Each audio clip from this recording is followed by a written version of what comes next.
Biz devletimize memnunuz. Devletimiz yetkililer, buradaki yetkililer büyük yetkililere sesimizi duyurmuyor. Ben burada bütün devlet yetkililerine sesleniyorum.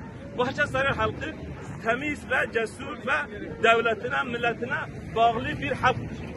Devletimiz, Bahçesaray halkı Kirapet yolunun şu an açılmasını istiyoruz. Ben dün akşam saat 9'da Van'da evimde çıktım. Saat 9'dan Bahçesaray'a geldim. Van'dan Bahçesaray'a 5 saat kendi özel arabamla gelmişim.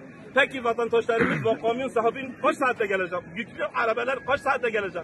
Bu hem devletimize zarardır hem milletimize zarardır. Bir dağları gösterin. Bak dağlarda bir kar yok.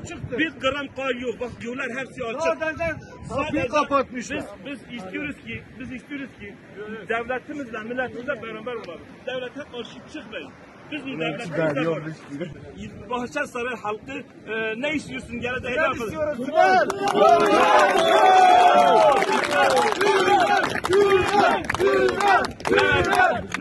7 kilometre bir tünele ihtiyacımız var.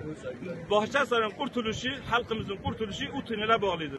Biz burada tüm yetkililere sesleniyorum. Biz devletimizi göreve çağırıyoruz, devletimize hizmet etmeye çağırıyoruz. Allah hepinizden razı olsun. Mahkum değiliz, mahkum değiliz, mahkum değiliz, mahkum değiliz.